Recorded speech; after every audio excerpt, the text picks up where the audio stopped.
I'm fascinated by this bit of a soap opera that is happening in the solid-state battery breakthrough world and the world of silver and silver investing.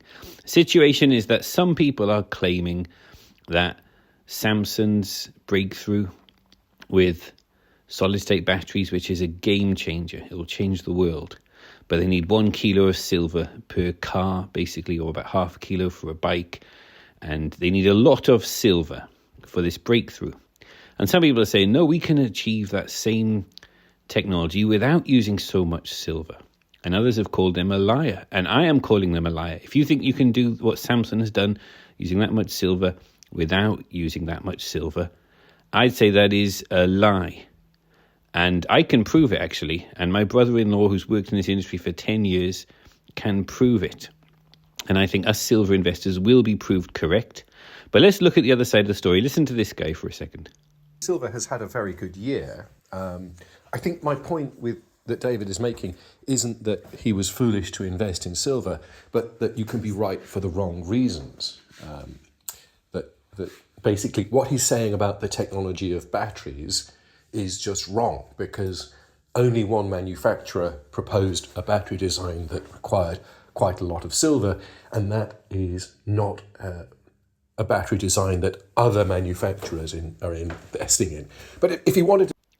I'm saying all those battery manufacturers that are using a lot of silver and copper, and there's 3 or 4 key ways to do that, and there's several others that are based on these 3 or 4 key ways. It works. It is technology that works. It's a breakthrough. There are others who, like this guy from Mind of Steel, are saying, no, they're not going to use so much silver and copper. Well, tell me, what are you using in place of that? Which elements, which metals, or what is a technology? If you think that is true, I say it's a lie.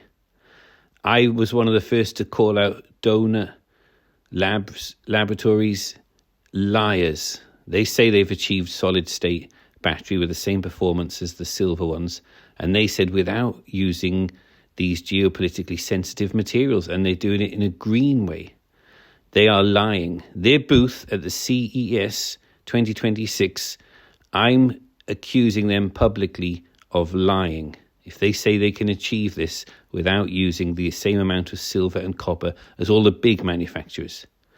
If they are telling the truth, then why are Toyota, Honda and all using so much silver? Listen to this guy. I think Dave's theory is still that for some reason, the next generation of solid-state battery technology will use more precious metals and expensive materials. I don't know why, because if they did, that would seem like a bizarre limiting factor on how many batteries these companies can make.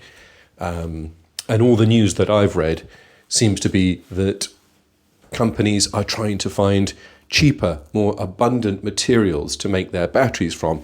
And the obvious reason for that is if the materials are cheap, then you can make batteries cheaply, you can expand your profit margins. The materials are cheap, and that's what I'm calling out as wrong. I say it's really wrong. Silver and copper are far too cheap. And the battery manufacturers are using these cheap materials. They're using them in massive quantities. This is the biggest thing that's going on.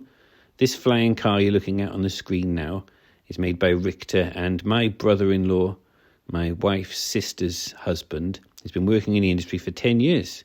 He's an expert with drones, battery technology, well, his team and the people he works with. And he was working on a flying car at the CES 2025 in Osaka. And the people there they live and breathe this stuff all day. This is what they do. They know what they're talking about. And they know this technology is achievable, but you have to use a lot of silver and copper. There's 3 or 4 different ways of doing it, and there are several other ways that are based around these 3 or 4 ways. And it's getting better all the time. But silver and copper are the best conductors of light and the best conductors of electricity, the best thermal conductors. Silver's the best catalyst, things like ethylene oxide. It's the best nuclear absorber of nuclear radiation. There's so many, I could go on. But it's the electrical conductivity that is so amazing here. It cannot be achieved without using so much silver. I'm not pinning all my hopes on battery tech. I'm pinning all my hopes on both industrial use, which is increasing as technology gets more advanced. These flying cars cannot go hours and hours and hours without using lots of silver and copper. The old lithium type batteries, they can do about 45 minutes flight time, which is still pretty good.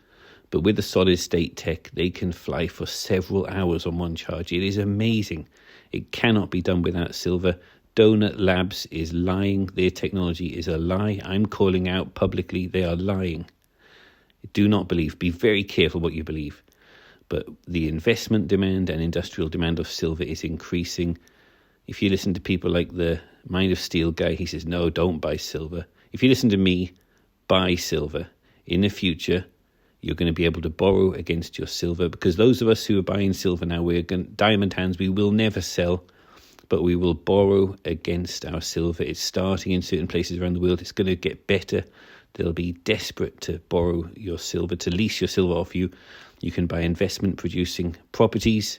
This is the big movement that Chris Dwayne and those of us in the Silver Shield group, the ultimate exit strategy is never sell your silver, but you can borrow against it for income-producing properties. And that's what me and my wife are doing, and my children. We're going to be buying income-producing properties all around the world. I'm not so interested in Britain anymore, but parts it'll be in Britain. But the point is, if you stack silver now, you will have a lot of options. My message is clear: stack silver now.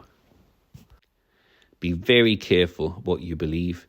This guy from the Mind of Steel is going to try and persuade you not to stack physical silver. He thinks go for ETFs and Bitcoin and I don't know what other. But he's going to try and turn you away from the truth. And there are many others, just like the Donut Labs and those other solid-state battery manufacturers who are saying we can achieve this same technology without using silver and copper. They are lies. Silver and copper are used in a huge amount in the new generation solid-state batteries. Silver and copper are used in massive quantities in solar. 1 terawatt of solar was produced in 2025. 2026, they're talking about 1.4 terawatts of solar panels. That is going to use up so much silver and copper. And all technology uses more and more silver and copper as it gets more advanced. Just at the same time, there's a mad mania to buy silver for investment. Listen to Chris Dwayne here. Out of the bank and put it into silver. After the world collapses, that will be the time where you borrow against your silver for income-producing properties at a tax-free rate to create generational wealth. These stackers that do this, and listen to me, will be seen as a new nobility on earth. They will be new kings and queens of their own neighborhoods and their own areas with silver as money.